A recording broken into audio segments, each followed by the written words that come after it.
Good morning students. हमारा आज का टॉपिक है समस्थिति। यह टॉपिक बीए पार्ट 1 के पेपर 1 फिज़िकल ज्योग्राफी के यूनिट 2, आपकी यूनिट 1 कंप्लीट हो गई है। आपकी यूनिट 2 है वो है उसी का जियोमॉर्फोलॉजी से ही संबंधित है। आपकी फर्स्ट यूनिट भी जियोमॉर्फोलॉजी से संबंधित थी और सेकंड यूनिट भी जियोमॉर्फोलॉजी से ही संबंधित है। और इसका जो पहला टॉपिक है वो है समस्थिति। इस समस्थिति के टॉपिक में हम इसकी संकल्पना क्या है और दो विद्वान एरी एवं प्राट उनका मत पढ़ेंगे। तो सबसे पहले हम बात करते हैं कि समस्थिति का अर्थ क्या है। ये समस्थिति या आइसोस्टेसी अंग्रेजी भाषा का शब्द होता है आइसोस्टेसी, इससे बना है। और आइसोस्टेसिस शब्द ग्रीक भाषा के शब्द आइसोस्टेसिस से लिया गया है, जिसका अर्थ होता है समस्थिति या इनइक्विपोजिया।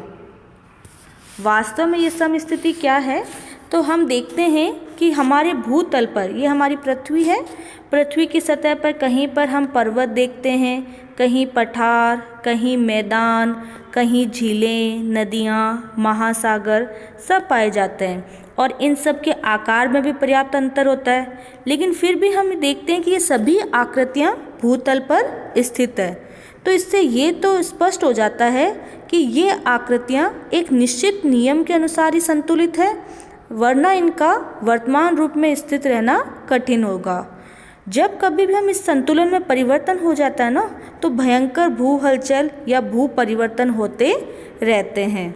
तो इस प्रकार इस संतुलन का अर्थ हम इस रूप में बता सकते हैं कि जो परिभ्रमण करती हुई पृथ्वी है, घूमती हुई जो हमारी पृथ्वी है, उसके ऊपर स्थित क्षेत्र जैसे पर्वत, पठार, मैदान इत्यादि, और गहराई में स्थित क्षेत्र जैसे झील, समुद्र इत्यादि, इनमें भौतिक अथवा यांत्रिक जो स्थिरता बनी रहती है, उसकी दशा को ही हम संतुलन की दशा या समस्थिति या भू संतुलन के नाम से जानते हैं।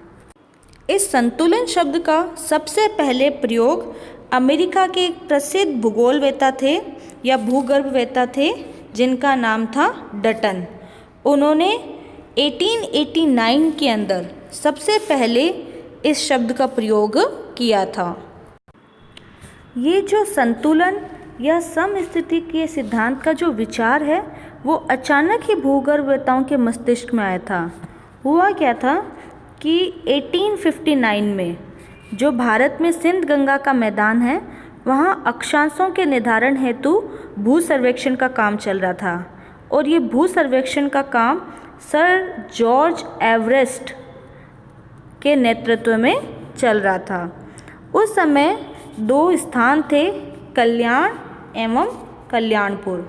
दोनों हिमालय क्षेत्र में ही स्थित है ये दोनों जगह, कल्याण एवं कल्याणपुर। इन दोनों स्थानों का जो अक्षांशीय माप था वो दो विधि से लिया गया था। पहली विधि थी त्रिभुजीकरण विधि और दूसरी विधि थी खगोलीय विधि। तो इन दोनों के माप में 5.236 मिनट का अंतर आया, जबकि कल्याण हिमालय से मात्र 60 मील की दूरी पर ही स्थित था। तो इस प्रकार जब दोनों मापों में अंतर आने का कारण पूछा गया, तो एक विद्वान थे एरी। उन्होंने कहा कि ये अंतर हिमालय पर्वत की निकटता के कारण था, क्योंकि हिमालय अपनी आकर्षण शक्ति से पेंडुलम को आकर्षित कर रहा था। लेकिन जब इसी का कारण प्राट महोदय से पूछा गया, तो प्राट ने कहा कि नहीं, माप का अंतर 5.236 ना होकर 15.885 होना चाहिए। उन्होंने ये अंतर बताया, अर्थात हिमालय को पेंडुलम को और अधिक आकर्षित करना चाहिए था। तो इस तरीके से इस संतुलन के सिद्धांत की शुरुआत हुई थी या भू समस्थिति के सिद्धांतों की शुरुआत हुई थी।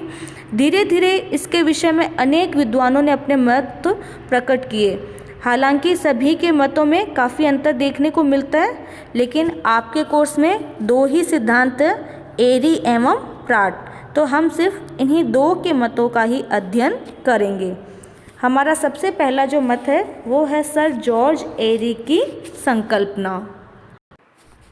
एरी ने बताया कि हिमालय का जो आंतरिक भाग है वो खोखला नहीं है।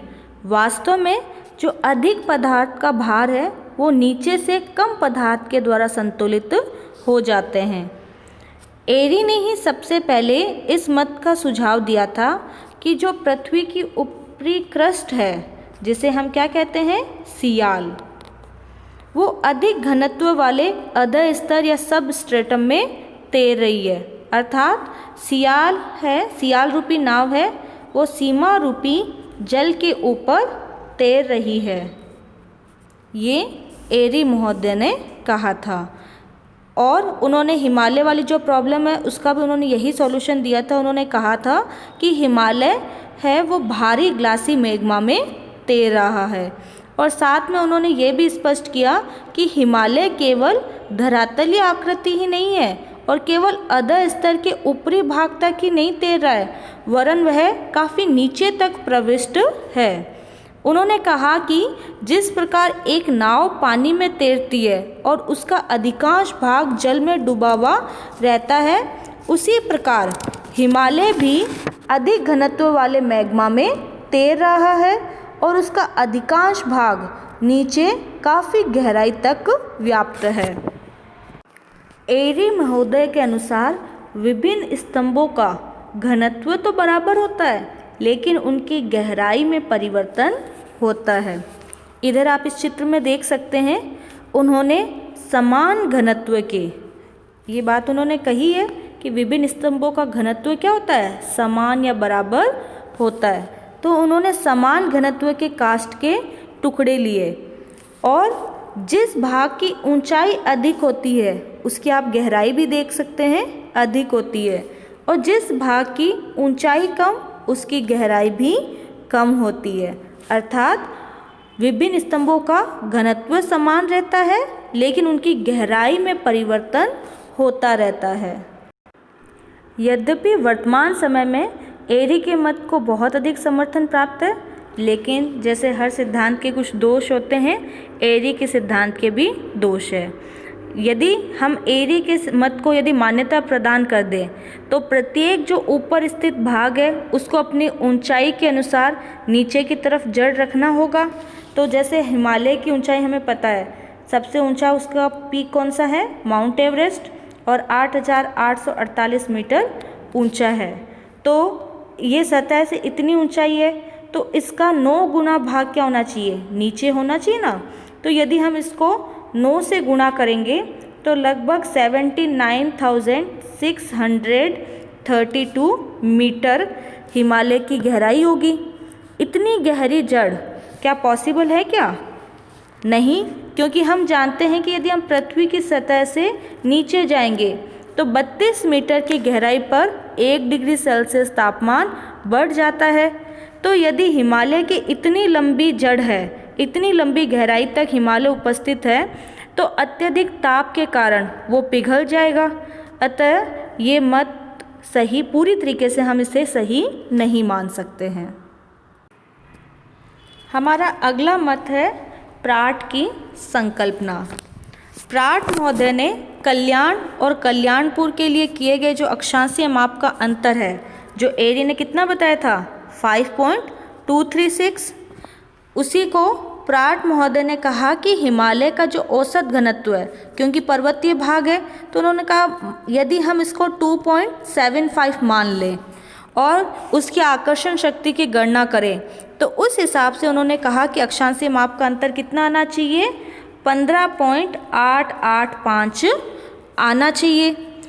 प्राट ने क्या किया था कि हिमालय की चट्टान और उसके पास के जो मैदानी भाग है उनकी चट्टानों का अध्ययन किया और उन्होंने बताया कि जो पहाड़ी भाग है उनका घनत्व पठारों से कम होता है, पठारी भाग का मैदानों से कम होता है और मैदानों का घनत्व समुद्र की तली से कम होता है। अर्थात इन्होंने क्या रिलेशन बताया है, इन्होंने कहा है कि यदि किसी भाग की हाइट ज़्यादा है, ऊंचाई ज़्यादा है, तो उसकी डेंसिटी या घनत्व क्या होगा, कम होगा। इसी आधार पर प्रेट ने एक और बात कही थी। प्राट ने कहा था कि एक क्षतिपूर्ति तल होता है और उसके ऊपर घनत्व में अंतर पाया जाता है। क्षतिपूर्ति तल के नीचे हमेशा समान घनत्व होता है। जैसे आप ये एक तल देख रहे हैं, क्षतिपूर्ति तल, उसे नाम दिया उन्होंने लेवल ऑफ कंपेंसेशन। उन्होंने कहा कि जो भी घनत्व में अंतर है, जैसे माना ये पर्वतीय भाग है तो इसका घनत्व कम होगा, ये पठारी भाग है तो इसका घनत्व ज़्यादा होगा। इस आधार पर उन्होंने बताया कि क्षतिपूर्ति तल के ऊपर घनत्व में अंतर होता है, लेकिन इस तल के नीचे घनत्व हमेशा समान होता है। इस कारण से इस संकल्पना को क्षतिपूर्ति तल नियम भी कह सकते हैं, जबकि एरी की संकल्पना को तेराव के नियम के नाम से भी जानते हैं या उसे जड़ संकल्पना के नाम से भी जानते हैं। दूसरा, ये पॉइंट मैंने आपको समझा दिया, क्षतिपूर्ति तल के ऊपर घनत्व में अंतर होता है जबकि नीचे समान घनत्व होता है। नेक्स्ट पॉइंट उन्होंने कहा था कि जितना ऊंचा स्तंभ होता है उसका कम घनत्व।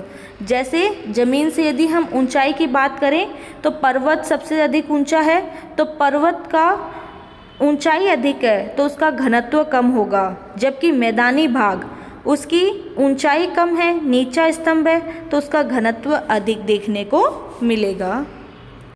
आप इस डायग्राम में भी देख सकते हैं कि एक क्षतिपूर्ति तल है, ये पृथ्वी का जो सतह है उससे थोड़ा भीतर है, और इसके ऊपर आप देखेंगे कि विभिन्न पदार्थों का जो घनत्व है वो अलग अलग है, लेकिन क्षतिपूर्ति तल के नीचे सभी पदार्थों का घनत्व समान है।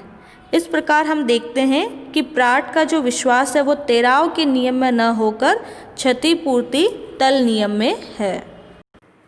अब यदि हमें प्राट और एरी के समस्थिति से संबंधित जो मत है उनकी तुलना करने को कहा जाए तो हम बता सकते हैं कि एरी ने बताया कि विभिन्न स्तंभों का घनत्व बराबर होता है लेकिन उनकी गहराई में अंतर होता है, जबकि प्राट कहते हैं कि घनत्व में अंतर होता है लेकिन सभी की गहराई समान होती है, अर्थात एक समान गहराई में घनत्व में अंतर होता है। एरी एवं प्राट के मतों के बाद में हम बात करते हैं कि भूतल पर संतुलन की व्यवस्था किस प्रकार से बनी रहती है, अर्थात भू समायोजन की स्थिति कैसे रहती है। तो ये तो स्पष्ट है कि भूतल पर संतुलन पूर्ण रूप से नहीं देखा जाता, क्योंकि भूगर्भिक शक्तियाँ इसमें अव्यवस्था स्थापित करने में कार्यरत रहती है, और ये जो संतुलन है ये स्थानीय है या प्रादेशिक है, इस बारे में भी काफ़ी मतभेद देखने को मिलता है। इस डायग्राम में आप भू समायोजन की स्थिति को देख सकते हैं कि जैसे हमारी ये पृथ्वी है, पृथ्वी की सतह के ऊपरी भाग में कोई पर्वतीय भाग है। अंतर्जात जो बल है उनके कारण से इस पर्वतीय भाग का निर्माण हुआ। निर्माण के पश्चात यहाँ अपर्दन, अपक्षय इत्यादि क्रियाएं होगी इस पर्वतीय भाग में, और अपर्दन अपक्षय की क्रिया के बाद में उन अपर्दित पदार्थों का निक्षेप होगा और धीरे धीरे ये निक्षेप यहाँ सागरीय भाग में जमा होता जाएगा। अब ये जमाव नीचे की तरफ बल लगाएगा तो अब और ऊपर से इस पर्वतीय भाग की ऊंचाई कम हो जाएगी, अर्थात गहराई बढ़ रही है और ऊंचाई कम हो रही है। तो इसमें वापस संतुलन कैसे कायम होगा, तो पुनः पृथ्वी के भीतर अंतर्जात बल कार्य करेंगे, पुनः उत्क्षेप या फिर उत्थान की क्रिया होगी। इस प्रकार ये एक अपर्दन का साइकिल चलता रहता है और इसी तरीके से भू समायोजन की स्थिति लगातार कायम होती रहती है। इस प्रकार हम कह सकते हैं कि समस्थिति की जो अवस्था है वो किसी तरीके की भूगर्भिक शक्ति नहीं है, वरन यह एक प्रकार की दशा है। जब अपर्दन तथा निक्षेप, आग्नेय क्रिया या भू हलचल इत्यादि के कारण इस संतुलन की दशा में अव्यवस्था होती है तो गुरुत्वाकर्षण की शक्तियाँ कार्यरत होकर संतुलन स्थापित करने का प्रयास करती है। विस्तृत क्षेत्र में संतुलन की स्थिति पाई जाती है, लेकिन कभी कभी जब भूकंप, ज्वालामुखी इत्यादि की घटनाएं होती है तो उसके कारण से संतुलन की स्थिति में असंगति आ जाती है। लेकिन ये असंगति एक सीमित क्षेत्र में स्थानीय रूप में ही होती है। मोटे तौर पर यदि हम पूरे भूपटल की बात करें तो पूरे भूतल पर लगभग संतुलन ही पाया जाता है। इस कारण संतुलन के सिद्धांत को अब एक तथ्य या नियम माना जाता है। धन्यवाद।